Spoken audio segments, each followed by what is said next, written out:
오늘은 시황과 전략에 대해 아주 간단하게 말씀을 드리고 왜 성장주에 투자를 해야 하는지에 대해서도 말씀을 드리겠습니다.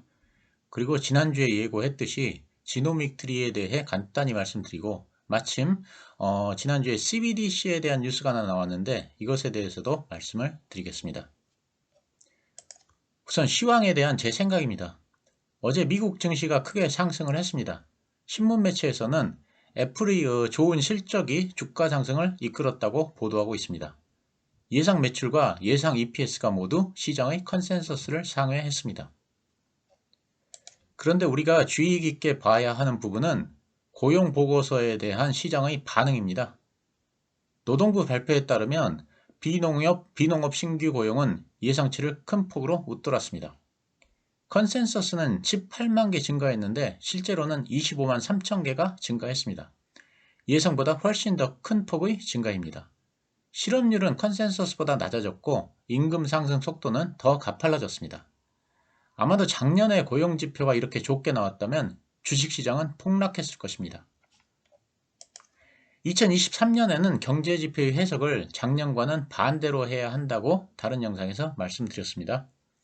2022년에는 금리 인상의 우려 때문에 좋은 지표는 나쁘게 받아들였고 나쁜 지표는 좋게 받아들였습니다. 하지만 앞으로는 금리 인상보다는 경기 침체에 대한 우려가 더 크기 때문에 경제 지표를 작년과는 반대로 받아들일 것이라고 했습니다. 즉 좋은 지표는 좋게, 나쁜 지표는 나쁘게 받아들일 것입니다. 아니나 다를까 이번에는 고용지표가 호조를 보이자 주식시장이 상승을 했습니다. 작년과는 반대입니다. 이에 대해 볼빈 웰스 매니지먼트의 대표는 이전에는 뜨거운 고용 보고서가 증시를 끌어내렸으나 지금은 시장이 지지를 받고 있다라고 하면서 고용 호조로 인해 연착륙이 가능하고 침체가 임박하지 않다고 생각하는 시기라고 했습니다. 어쨌든 저는 주식시장을 좋게 보고 있습니다. 제가 작년 10월 21일에 바닥이 나왔으니 주식을 사라고 말씀드린 후에 계속 주식시장의 강세를 예측해 왔습니다. 증권사들이 모두 다 경기 침체를 염려하면서 2023년을 상저하고로 예상했을 때도 저는 2023년 상반기 주식시장은 좋을 것이라는 말씀을 계속 드리면서 주식을 적극적으로 사야 한다는 말씀을 드렸습니다. 제가 그렇게 말씀을 드린 이유는 저는 지금의 장세를 금융장세로 규정하고 있기 때문입니다. 그렇기 때문에 경기 침체가 오건 말건 주가는 상승한다고 생각을 하고 있었습니다. 이런 시각은 여전히 변함이 없습니다만 5월에는 조심해야 할 아주 큰 이벤트가 하나 있습니다. 바로 부채 한도 협상입니다. 옐런 재무장관은 이르면 6월 1일에 미국이 디폴트 될 가능성이 있다고 했습니다. 이 말은 5월 이내에 부채 한도 협상이 끝나야 한다는 것입니다. 하지만 5월 중에 합의에 이르기는 일정상 쉽지 않아 보입니다. 그래서 부채 한도 협상 문제가 5월 증시에 큰 영향을 미치는 것은 거의 확실해 보입니다. 이로 인한 주식시장의 영향도 불가피합니다. 하지만 어차피 부채 한도 협상은 타결될 수밖에 없습니다. 비록 5월이 아니라 할지라도 6월에는 타결이 될 것입니다. 그렇기 때문에 부채 한도 협상 결렬로 만약에 5월에 주식시장이 크게 하락한다면 이런 하락을 매수의 기회로 삼아야 한다고 저는 생각합니다. 물론 제 생각이 그렇다는 것이니까 참조만 하시기 바랍니다. 자, 그러면 본론으로 들어가서 우리는 왜 성장주에 투자를 해야만 할까요? 이것에 대해 말씀을 드리겠습니다. 성장주에 투자를 하는 이유는 성장주의 주가 상승이 크게 나타나기 때문입니다. 주가가 10배, 20배, 심지어 100배씩 오르는 건 다 성장주 섹터에서 나옵니다. 지금 그래프를 보시면 성장주가 아닌 다른 섹터들은 실적에 비례해서 그만큼만 주가가 오릅니다. 빨간색으로 표시된 선이 성장주가 아닌 다른 섹터의 주가입니다. 다시 말하자면 이익이 20%가 늘면 주가도 20%가 상승하고 이익이 50%가 늘어나면 주가도 50%가 상승합니다. 그렇기 때문에 가치주나 배당주에서는 10배, 20배씩 상승하는 주식을 찾기가 어렵습니다. 자, 그런데 검은 선을 보시면 주가가 실적에 비례해서 오르는 것이 아니라 기하급수적으로 상승합니다. 이것이 바로 성장주입니다. 즉 실적이 20%가 늘면 주가는 40%가 오르고 실적이 30%가 늘면 주가는 90%가 오르는 식입니다. 그러면 왜 성장주만 이런 식으로 실적에 비례하지 않고 기하급수적으로 주가가 올라갈까요? 그 비밀은 PER에 있습니다. 성장주가 아닌 주식은 1단계 상승에 그칩니다. 즉 회사의 이익이 증가하면 그에 비례해서 그만큼만 주가가 상승합니다. 하지만 성장주는 2단계의 과정을 거쳐서 주가가 상승합니다. 첫째, 매출과 이익이 늘어납니다. 그러면 이에 비례해서 주가가 올라갑니다. 예를 들면 이익이 10배가 되면 주가도 10배가 됩니다. 둘째, 회사의 매출과 이익이 늘어나면 시장에서는 회사의 성장성을 인정해줘서 PER을 높여버립니다. 그래서 PER이 올라가면 주가가 또 상승을 합니다. 자, 다시 말하자면 이익의 증가 때문에 주가가 10배 오르고 또 높은 PER을 인정받아서 PER이 10배가 됩니다. 그러면 주가는 총 100배가 오르는 것입니다. 성장주는 이익의 증가와 높은 PER이라는 이런 두 개의 엔진을 가지고 있기 때문에 주가가 다른 섹터에 비해 훨씬 더 많이 오르는 것입니다. 제가 다른 채널에 나가서도 한번 예를 들었던 회사인데 캐나다의 MTY 푸드 그룹이라는 회사가 있습니다. 이 회사는 약 70여 개의 브랜드를 보유하고 있는 프랜차이즈 레스토랑입니다. 지금 보시는 브랜드들입니다. 이 회사를 보면 2003년 매출이 1200만 달러였습니다. EPS는 10센트에 불과했고 주가는 34센트였습니다. 그런데 이 회사가 폭발적으로 성장을 해서 10년 후인 2013년에는 매출이 1억 달러를 넘었고 EPS가 1.34달러까지 올라갔습니다. 주가는 34달러 34센트까지 상승했습니다. 자, 그러면 보겠습니다. EPS가 10년 동안 13.4배가 늘었습니다. 그런데 주가는 정확히 101배가 올랐습니다. 이익은 13배가 늘었는데 왜 주가는 100배가 올랐을까요?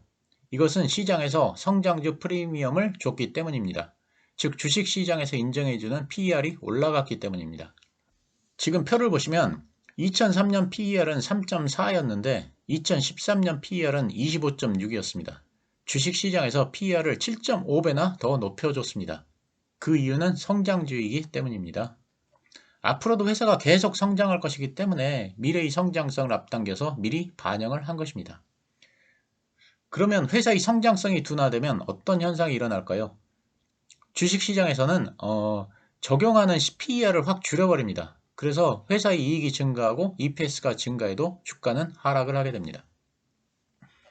이것을 가장 잘 보여주는 것이 SK텔레콤의 주가입니다.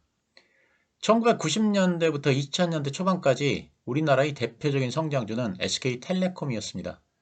그 당시는 휴대전화가 막 보급되기 시작하는 초창기였습니다. 그런데 앞으로는 우리나라 모든 사람이 모두가 다 휴대전화를 사용할 것이니까 얼마나 성장성이 크겠습니까? 그래서 주가가 무려 220배나 상승을 했습니다. 이렇게 주가가 크게 상승을 한 원인은 앞에서 말씀드린 성장주의 주가 상승 법칙 때문입니다. 첫째, 매출과 이익이 늘어납니다. 그러면 이에 비례하여 주가가 올라갑니다. 둘째, 회사의 성장성이 크면 시장에서는 높은 PER을 인정해 줍니다. 그래서 PER이 올라가면서 주가가 또 상승을 합니다. 이 두 단계의 과정을 거쳐서 주가가 220배나 상승을 한 것입니다. 그런데 2000년대 초반에 SK텔레콤의 주가가 하락하기 시작합니다. 그리고는 예전 가격을 다시는 회복하지 못합니다. 왜 그럴까요? 실적이 안 좋아졌을까요? 매출이나 영업이익이 줄었을까요? 아닙니다. 실적은 더 좋아졌고 영업이익도 더 늘었습니다. 이익도 늘고 자산도 늘어나고 회사는 훨씬 더 좋아졌습니다. 그럼 왜 주가가 하락을 한 후에 회복하지 못할까요? 그것은 시장에서 PER을 낮춰버렸기 때문입니다. 예를 들면 시장에서 인정해주던 PER을 50%만 낮추면 이익이 2배가 늘어도 주가는 오르지 않습니다. 만약 지금까지는 시장에서 성장성이 크다고 인정을 해줘서 PER이 100이었는데 이제 성장성이 둔화되었다고 생각해서 PER을 10으로 낮춰버리면 이익이 10,000%가 늘어도 주가는 제자리입니다. SK텔레콤도 2000년대 초반에 들어서면서 이제는 성장성이 어느 정도 둔화된다고 생각했고 그래서 시장에서는 PER을 낮춰버린 것입니다. 그러면 주가는 하락합니다. 이것이 성장주의 운명입니다. 그러면 우리는 여기서 성장주는 언제 팔아야 하는지를 알 수 있습니다. 시장에서 성장성을 인정해줘서 높은 PER을 용인해줄 때 팔고 나와야 하는 것입니다. 성장주가 성장률이 둔화된다고 판단될 때는 영업이익이 2배, 3배씩 늘어도 주가는 오르지 않습니다. 오히려 떨어지지 않으면 다행입니다. 이런 원리를 이해하고 성장주에 투자를 해야 합니다. 주식 관련 방송을 보다 보면 가끔 패널들이 나와서 이 회사는 성장성이 크니까 이익이 2배, 3배 증가할 것이고 그래서 주가가 많이 오를 것이다. 뭐 이런 말들을 많이 하는데 이건 꼭 맞는 말은 아닙니다. 단순히 이익이 이렇게 증가하니까 주가가 오른다 이렇게 얘기할 수는 없습니다. 시장에서 어느 정도 성장성을 인정받아서 PER이 어느 정도까지 용인되는지를 알아봐야 하고 그리고 현재 성장 사이클의 어느 위치에 와 있는지를 봐야 합니다. 성장 사이클의 정점에 가까워지면 이익이 크게 증가해도 주가는 떨어집니다. 저는 주식 투자에서 유명한 사람도 아니고 해서 제 말을 못 믿으실 수 있으니까 제가 피터 린치의 예를 가지고 설명을 해보겠습니다. 피터 린치는 전설로 떠나는 월가의 영웅에서 왜 성장주에 투자를 해야 하는지를 잘 설명하고 있습니다. 피터 린치는 성장률이 PER과 비슷하면 그 기업의 주가는 적정하다고 했습니다. 즉 성장률이 20%면 PER은 20, 성장률이 10%면 PER이 10배이면 적정하다는 것입니다. 그러면 매년 20%씩 성장하는 PER이 20인 기업이 있고 매년 10%씩 성장하는 PER이 10인 기업이 있습니다. 그러면 어떤 기업에 투자를 해야 할까요? 이에 대해서 피터 린치는 매년 20%씩 성장하는 PER이 20인 기업에 투자를 해야 한다고 했습니다. PER이 20이라면 PER이 10인 기업보다 고평가되었다는 것을 의미합니다. 그럼에도 불구하고 피터 린치는 PER이 20인 기업에 투자를 해야 한다고 했습니다. 지금 표를 보시면 A 회사는 매년 20%씩 성장하는 PER이 20인 기업이고 B 회사는 매년 10%씩 성장하는 PER이 10인 기업입니다. 향후에도 같은 PER을 계속 유지한다면 10년 후에 A 회사의 주가는 123.8달러에 이르러서 6배가 상승할 것입니다. 하지만 B 회사는 주가가 25.9달러가 되어서 22.6배의 상승에 그칠 것입니다. 결국 PER이 높더라도 성장률이 높은 회사의 주가가 상승할 가능성이 더 크다는 것을 알 수 있습니다. 그럼 피터 린치는 이런 성장주를 언제 매도해야 한다고 했을까요? 피터 린치도 제가 말씀드린 바와 비슷한 얘기를 합니다. 피터 린치도 이익이 줄어들면 투자자들이 올려놓은 PER도 자연히 내려간다고 했습니다. 이때가 매도 시점이라는 것입니다. 특히 고성장주는 대개 PER이 갈수록 높아지는데 터무니없는 비논리적인 수준까지 올라가기도 한다고 했습니다. PER이 50이 넘고 100이 넘는 수준까지 올라간다는 것입니다. 그러면 이때가 팔아야 할 때라고 했습니다. 구체적으로 든 예는 만약 의류업체 갭이 신규 매장 설립을 중단하고 기존 매장들이 초라해 보이기 시작하며 한참 유행하는 그 표백한 데님 의류를 팔지 않는다고 자녀들이 불평한다면 매도를 고려해야 할 시점이라고 했습니다. 그리고 월스트리트 분석가 40명이 이 주식을 최우선으로 추천하고 주식의 60%를 기관 투자가들이 보유하고 있으면 매도 시점이라고 했고 주요 잡지 3개가 CEO에게 아첨하는 기사를 실는다면 이때는 확실하게 매도를 할 때라고 했습니다. 또는 그 미국의 주요 고속도로를 따라서 30km마다 홀리데이인스 호텔이 있고 해외여행을 갔더니 바위 위에 홀리데이인스가 세워져 있어서 이제 더 이상 확장할 것도 없음에도 불구하고 만약 PER이 40에 거래되면 매도 시점이라고 했습니다. 하지만 이런 것들은 너무 막연합니다. 그래서 구체적으로는 향후 2년의 이익 성장률에 대해 가장 낙관적인 예측조차 15에서 20%인데 주식이 PER 30에 거래되고 있으면 매도 시점이라고 했습니다. 역시 PER이 피크에 도달했을 때가 매도 시점이라는 말이 제가 드리는 말씀과 일맥상통합니다. 결론은 성장주는 PER이 잔뜩 부풀려 있을 때가 매도 시점이지 성장이 꺾였을 때가 매도 시점이 아니라는 말씀을 드립니다. 예를 들면 회사의 이익이 계속 늘어난다 할지라도 PER이 꺾이면 그때가 매도 시점입니다. 그리고 그걸 어떻게 할 수 있느냐? 성장률보다 PER이 더 크면 매도를 고민해 봐야 할 시점이다. 이렇게 정리를 할 수 있겠습니다. 시험삼아 이걸 LG 에너지 솔루션에 대입해서 계산을 해보겠습니다. 네이버 자료에 의하면 LG 에너지 솔루션의 금년 성장률은 약 200%입니다. 그런데 PER은 170 정도입니다. 성장률이 200인데 PER이 170이니까 피터린치 계산법에 의하면 아직 매도 시점은 아니다. 이 정도로 생각을 해볼 수는 있겠습니다. 물론 이건 여러 평가 방법 중 하나이고 또 성장률이라는 것이 미래 예측이기 때문에 정확히 맞을 수가 없습니다. 그냥 연습삼아 재미삼아 계산을 해본 것이라고 생각해 주시기 바랍니다. 그리고 제가 지노믹 트리에 대해서도 간략하게 말씀을 드리겠다고 지난번 라이브 준비 영상에서 말씀드렸습니다. 그래서 간략하게만 말씀을 드리려고 하는데 이전에 말씀드리지 않았던 것 위주로 말씀을 드려보겠습니다.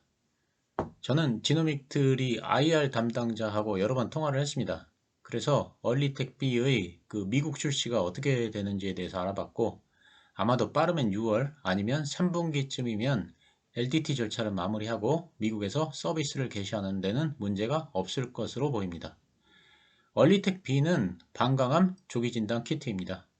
제가 보기에 탐색 임상은 좋은 결과를 낸 것이 확실한 것 같고 지금은 그걸 토대로 미국 교수님이 논문을 쓰고 있습니다. 이 논문이 발표만 되면 그걸 근거로 해서 얼리텍비 서비스가 개시될 것입니다. 지노믹트리가 상승 초기라고 생각하는 이유는 향후 주가를 결정할 여러 이벤트들이 줄줄이 대기하고 있기 때문입니다. 그걸 정리해보면 지금 보시는 표와 같습니다. 금년 3분기에 얼리텍B가 미국에서 서비스를 개시할 것이라는 말씀은 드렸습니다. 이걸 제외하더라도 2024년에는 국내에서 얼리텍C의 건강보험 적용이 예상됩니다. 건강보험이 적용된다면 국내 매출도 폭발적으로 성장할 것으로 보입니다. 참고로 하나증권에서는 건강보험 적용 시 국내 매출이 보수적으로 잡아도 최소한 1,450억 원이 될 것이라고 예측하고 있습니다. 얼리텍C의 작년 국내 매출은 20억 원이고 금년에는 30억 원이 예상되고 있는데 만약 향후에 국내 매출이 1,450억 원으로 수직 상승한다면 주가 상승이 어떨지에 대해서는 생각해 보시기 바랍니다. 그리고 2025년에는 중국에서 얼리텍시 서비스를 시작할 예정인데 그 시장 규모가 미국 시장을 넘어섭니다. 2026년에는 하이라이트라고 할 수 있는 미국의 얼리텍시 서비스 개시가 예상됩니다. 이벤트가 있을 때마다 주가가 한 단계씩 상승하리라고 저는 생각하고 있습니다. 오늘은 제가 미국의 이그젝 사이언시스가 어떻게 미국 시장에서 그렇게 빨리 뿌리를 내릴 수 있었는지에 대해 설명을 드리겠습니다. 이그젝 사이언시스는 2014년에 미국 FDA 승인을 받았습니다. 승인을 받자마자 미국의 메디케어의 급여 목록에 함께 등재가 되었습니다. 통상적으로는 민간 기업에서 보험급여를 먼저 등재하고 추후 상황을 봐가면서 공보험 급여 목록에 등재되는 것이 보통인데 이그젝 사이언스는 곧바로 메디케어에 등재가 된 것입니다. 이것은 굉장히 파격적인 것입니다. 그렇게 된 이유는 이그젝 사이언스의 제품이 그동안 사용했던 분변 자멸 검사 대비 월등한 성능을 보였기 때문입니다. 그리고 미국의 보험회사들이 가장 좋아하는 아이템이 바로 조기 진단 제품이기 때문에 그렇습니다. 대장암은 미국에서 사망자가 두 번째로 많은 암 질환입니다. 매년 13만 5천 명이 대장암으로 진단받고 5만 명이 대장암으로 사망하고 있습니다. 대장암은 조기 진단을 할 경우에 치료 비용이 대폭 줄어들고 생존율이 급격히 상승하는 질병입니다. 그렇기 때문에 보험회사들이 암 조기 진단 제품을 굉장히 선호합니다. 지금 당장에는 관련 비용이 지급되겠지만 암을 빠르게 진단함으로써 총 의료 비용을 낮출 수 있기 때문입니다. 그렇기 때문에 보험회사 입장에서도 암 조기 진단이 큰 이익이라는 것입니다. 또 의사들도 암 조기 진단 제품의 처방을 굉장히 선호합니다. 그 이유는 돈이 되고 편리하기 때문입니다. 무슨 얘기냐면 의사들은 조기 진단 제품을 처방만 하면 끝이고 그 이후에는 할 일이 없습니다. 조기 진단 제품을 처방한 후 그 제품을 환자에게 전달만 하면 끝입니다. 그러면 환자가 집에 가서 대변을 받은 후에 이그젝 사이언시스 회사의 우편으로 그걸 보내기만 하면 끝입니다. 의사 입장에서는 굉장히 편리하기 때문에 처방을 많이 합니다. 그런데 이그젝 사이언시스 제품은 그 가격이 약 500불 정도 합니다. 반면에 지노믹트리 제품은 가격이 200불 정도에 불과합니다. 이그젝 사이언시스 제품 가격의 40%에 불과합니다. 성능은 두 제품이 비슷한데도 불구하고 지노믹트리 제품의 가격이 싼 이유는 바이오마커의 개수 때문입니다.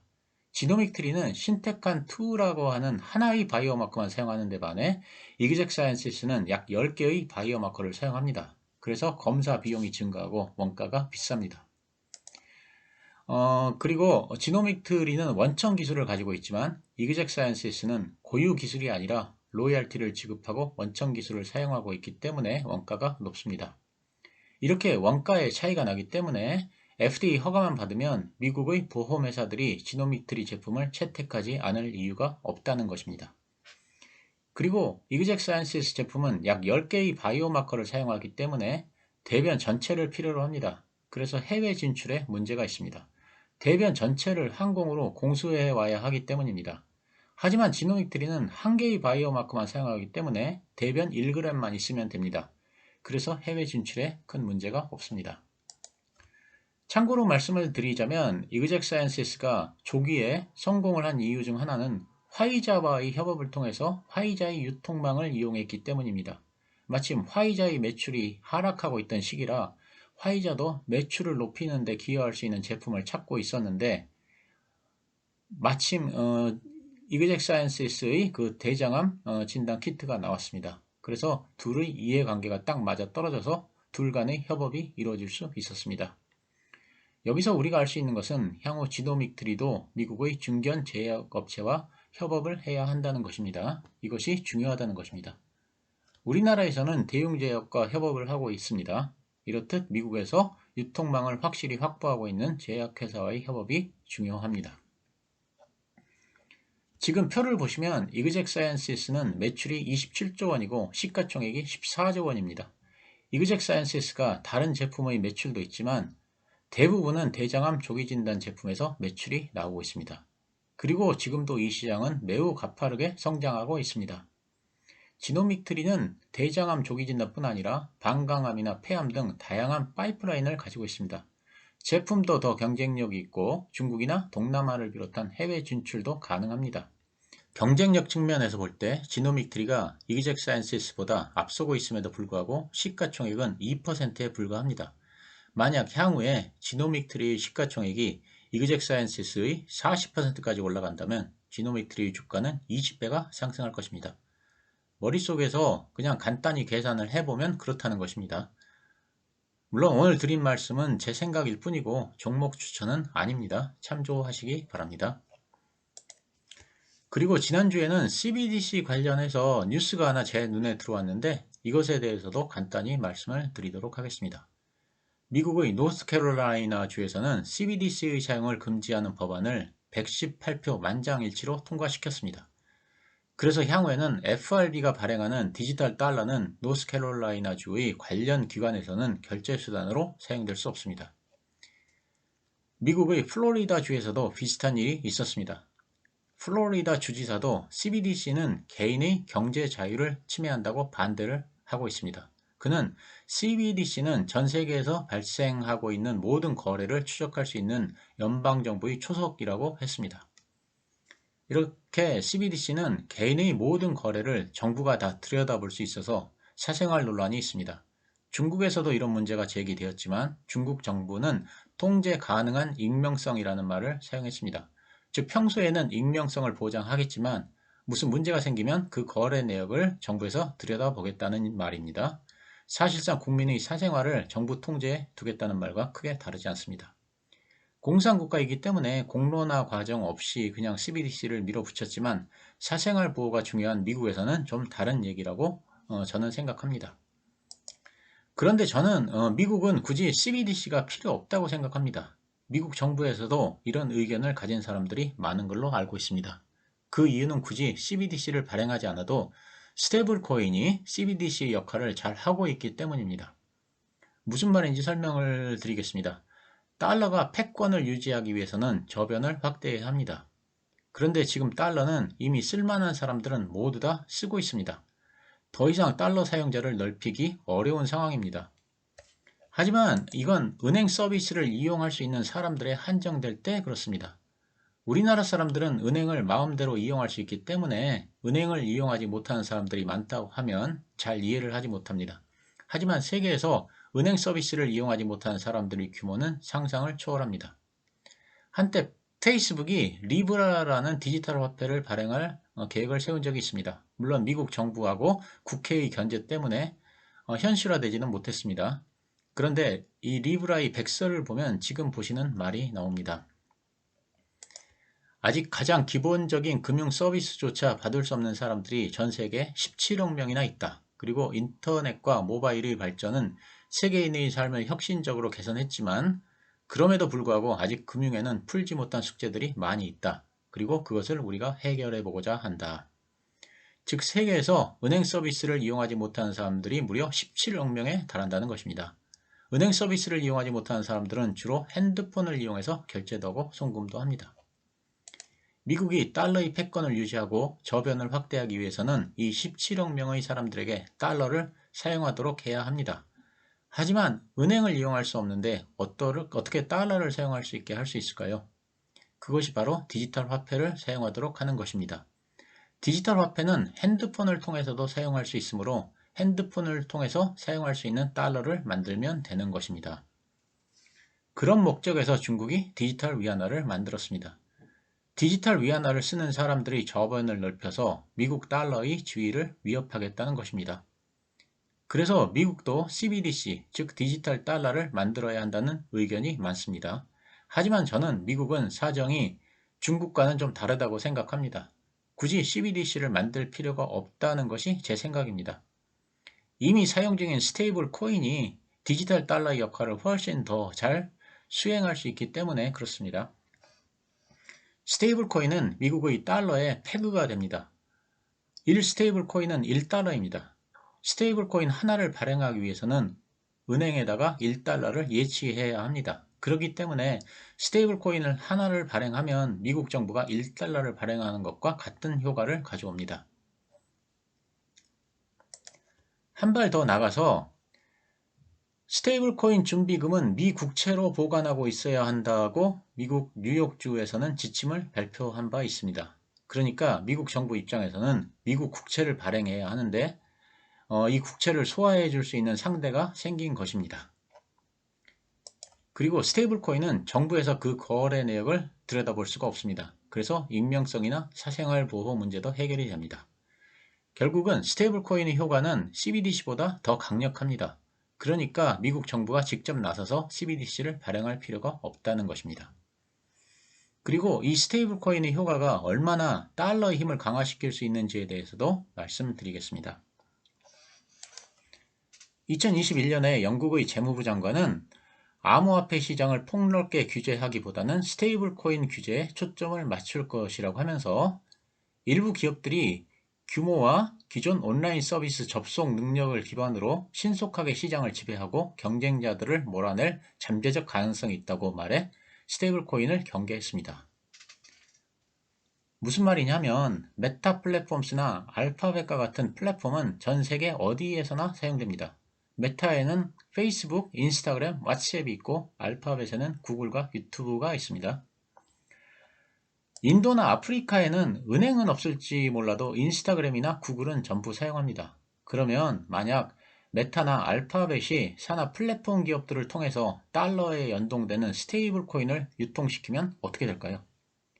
은행 서비스를 이용할 수 없는 지역에까지 달러를 유통시키는 효과가 있어서 달러의 저변이 확대될 것입니다. 이제 영국의 재무부 장관이 왜 스테이블 코인을 규제하겠다고 했는지 제 생각을 말씀드리겠습니다. 영국 국민들 모두가 다 페이스북이나 인스타그램, 왓츠앱, 구글 중 최소한 한 개는 사용합니다. 근데 이 플랫폼 기업들은 모두 미국 기업들입니다. 그런데 이 업체들이 스테이블 코인으로 결제 기능을 도입한다고 해보겠습니다. 그러면 영국 사람들은 이들 플랫폼 기업을 통해 햄버거도 사 먹고 편의점에서 결제도 하고 또 온라인에서 쇼핑도 합니다. 마치 네이버페이나 카카오페이를 사용해서 우리가 결제를 하는 것과 비슷합니다. 그러면 영국 사람들은 자국의 그 화폐인 파운드화를 사용하는 게 아니고 달러를 사용하는 셈이 됩니다. 왜냐하면 메타나 구글에 장착된 스테이블 코인은 달러에 페그되는 실제적으로 달러와 마찬가지이기 때문에 그렇습니다. 그러면 달러의 위상은 더 강해지고 영국의 파운드화는 그 위상이 약해질 것입니다. 그래서 영국의 재무부 장관이 스테이블 코인을 규제하겠다고 한 것입니다. 반대로 말하면 미국의 입장에서는 스테이블 코인의 보급이 달러의 위상 강화에 도움이 된다는 것입니다. 이렇게 21세기 화폐 전쟁은 플랫폼 기업을 통해서 이루어질 가능성이 큽니다. 제가 여기서 알리바바나 텐센트 같은 중국 플랫폼 주식을 매수하지 않는 이유를 말씀드리겠습니다. 향후에 중국은 디지털 위안화를 자국의 플랫폼 기업들을 통해 유통시킬 것입니다. 즉 알리바바나 텐센트가 위안화 결제 기능을 도입한 후에 디지털 위안화로 결제를 하도록 유도한다는 것입니다. 그러면 이런 플랫폼 기업들을 사용하는 많은 외국인들이 디지털 위안화를 사용할 수 있습니다. 미국의 입장에서는 이걸 그대로 묵과하기는 어렵습니다. 어떤 방식으로든 중국의 플랫폼들을 규제할 가능성이 큽니다. 트럼프 대통령이 중국의 플랫폼인 틱톡을 규제했던 것과 비슷한 겁니다. 그래서 저는 중국의 플랫폼 기업들을 매수하지 않습니다. 미국의 규제라는 리스크가 언제 터질지 아무도 모르기 때문입니다. 그런 면에서 찰리 먼거 버크셔 해서웨이 부회장께서 중국의 알리바바 주식을 대량으로 매수했다고 했을 때 저는 약간 의아한 생각을 가졌었습니다. 향후 해외와 경쟁을 할 때는 자국의 플랫폼들이 굉장히 중요한 역할을 할 것입니다. 예를 들어서 하이브의 위버스가 원화 기반의 스테이블 코인을 결제에 도입한다면 전 세계 BTS 팬들은 BTS 공연을 보기 위해 원화로 결제를 하게 됩니다. 만약 네이버 웹툰이 원화 기반의 스테이블 코인을 결제에 도입한다면 전 세계 사람들은 웹툰을 보기 위해 원화로 결제를 합니다. 그러면 원화가 강해지고 기반이 넓어집니다. 이런 플랫폼 기업들은 우리나라의 커다란 자산입니다. 플랫폼 기업들이 강해져야 국력도 강해집니다. 그러니까 정부에서 너무 규제 일변도 정책을 펴지 말고 과감한 인센티브를 줘서 해외에 적극적으로 진출할 수 있도록 도와야 한다는 것이 제 생각입니다. 물론 제 생각일 뿐입니다. 오늘은 라이브를 해보려다가 비도 오고 해서 스튜디오에 가지 않고 그냥 집에서 녹화 영상으로 대신했습니다.